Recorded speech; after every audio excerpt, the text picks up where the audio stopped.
It's finally here! Dragonflight's launch date and the start of Dragonflight Season 1 have both been announced, and with that we can guess the start date for the pre-patch. Here's what's going away, what's coming in pre-patch, and what major changes are happening in Dragonflight itself for those who have not been keeping up with the closed beta changes. In Shadowlands Season 4, all raids are relevant on a rotating cycle. However, when the pre-patch begins, all 3 Shadowlands raids will become faded at the same time, meaning you can participate in any or all of the 3 raids every week. The cutting edge and AOTC achievements have already gone away, but the mounts are still up for grabs. These are the Carsonized Xerath Steed from Heroic Jailer, Vengeance from Mythic Sylvanas, and the Xerath Overseer from Mythic Jailer. The Heroic mount is a guaranteed drop for anyone who gets the kill since it's tied to a quest you get once the boss dies. And the Mythic mounts are both on 100% drop rate and 2 are guaranteed to drop every kill. When Dragonflight launches, the Heroic Jailer mount is gone for good as the quest will become unavailable in line with past Heroic boss mounts. And both Mythic mounts will still be obtainable, but their drop rate will be reduced to around a 1% chance, so I'd work on getting any or all of these before Dragonflight, or you likely won't be able to get the Mythic ones for at least a few years when the raids are soloable.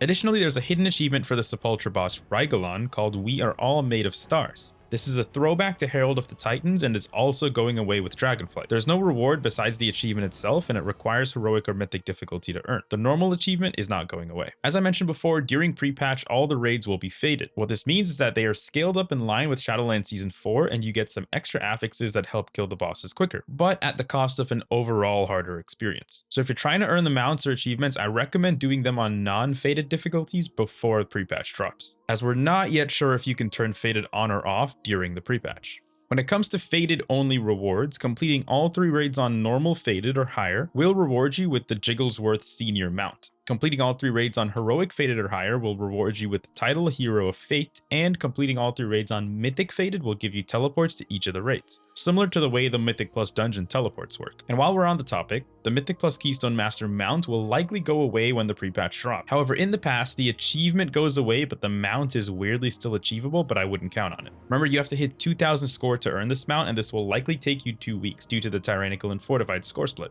Likewise, the dungeon teleports you get for timing each different instance on a plus 20 key or higher will also go away at the same time, as well as the Shrouded title for 1500 Mythic Plus score. PvPers, I haven't forgotten about you. The Elite Transmog appearances in Season 4 are the same as the ones from Season 3, but if you haven't earned 1800 rating in any rated mode in either Season 3 or 4, this will also go away with the pre-patch, as well as the Gladiator mount and Eternal Gladiator title. The Vicious 100% Barfill mount will not exactly go away, you will just need to purchase it using a Vicious saddle later on. However, to earn a Vicious saddle, you have to fill this 100% bar twice, so it might just be easier to get it now if you like the way it looks. My recommendation on the fastest way to earn this is via rated 3s or rated battlegrounds. Lastly, the Shadowlands meta achievement Back from the Beyond that rewards the title Veil Strider will be removed on Dragonflight launch. The criteria for this is pretty much completing all Shadowlands expansion achievements, so best of luck. This will take you about a month or 2 if you start immediately. So if this is a title you want, I recommend logging in right now and starting the grind, as you're really running out of time. It's worth noting that the Maw achievement, Walking in Maw-Memphis, that rewards the title Maw Walker, was added at the same time as Veil Strider, but this one will not go away with the expansion, as it's not a feat of strength, it's just a meta achievement for all the Maw and Torghast achievements. Now, I talked about all of that, but I forgot to mention the actual dates. The Dragonflight expansion launches on Monday, November 28th, and Dragonflight Season 1 for Mythic Plus and PvP will open on Tuesday, December 13th. This day will also be when normal, heroic,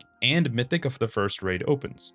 A new change is that all 3 difficulties release at the same time now. Now, with everything that's going away covered, let's talk about what you can expect without any spoilers. Blizzard has not confirmed a date for the pre-patch, however, October 25th is my prediction based on leaks and historical pre-patch dates. If it's not the 25th, then it will be November 1st, but it can't be any later than that because there is a pre-patch event. I don't want to spoil where in the world this event will take place, but it'll obviously be dragon themed and it will offer easily purchasable 252 item level gear to help you catch up, and the bosses throughout the event will drop gear that is around 280 item level. Getting up to this gear level during pre-patch will help you a lot with leveling in Dragonflight. A unique pre-patch Feat of Strength achievement will also be earnable during the event, but this will go away the minute that Dragonflight launches. Also coming with the pre-patch is the revamped talent system. Say goodbye to the old illusion of choice and hello to some absolutely dummy thick trees. All 36 specs currently in the game have undergone absolutely enormous changes, and to a certain degree they've all been reworked. This level of power and choice from talents has never been in the game before, so I recommend spending lots of time playing with your talents to see what you enjoy and what performs well.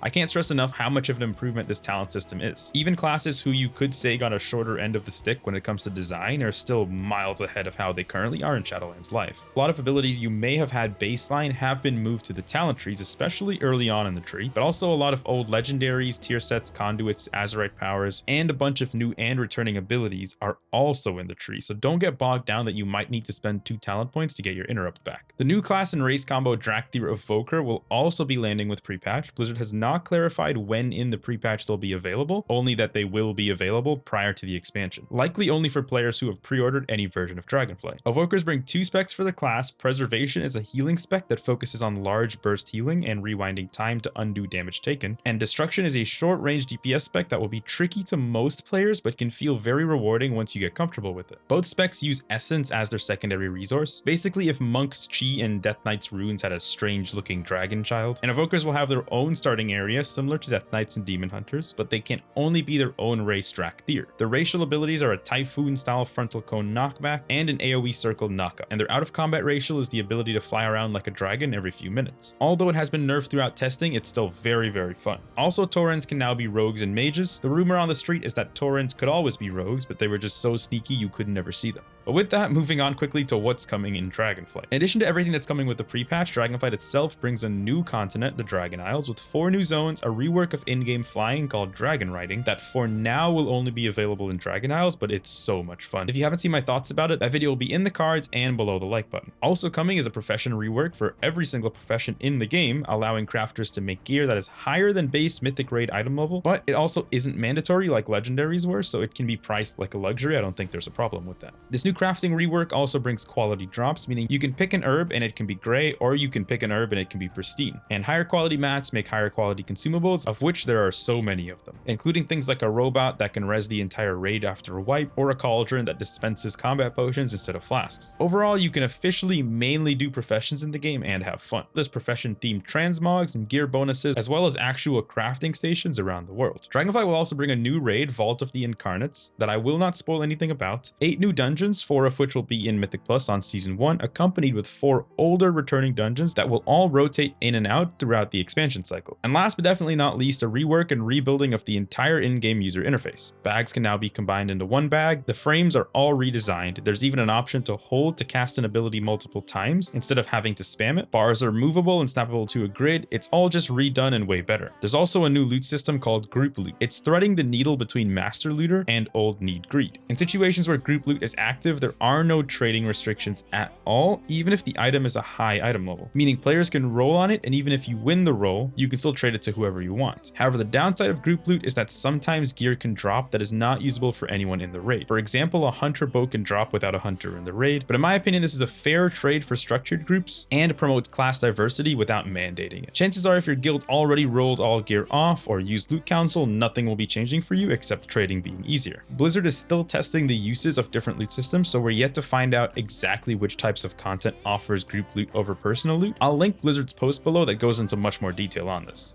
Now with that, I won't go into any further detail and risk spoiling key things about the expansion, but I just wanted to give you a place to set your expectations. I'll be releasing a more in-depth and comprehensive review of the game just after launch, as well as a review for people who haven't played WoW at all. So make sure to subscribe to not miss those. Hopefully you're just excited about Dragonflight as I am, or just really excited to exit the Shadowlands and never look back. That's gonna be all for now though. Later!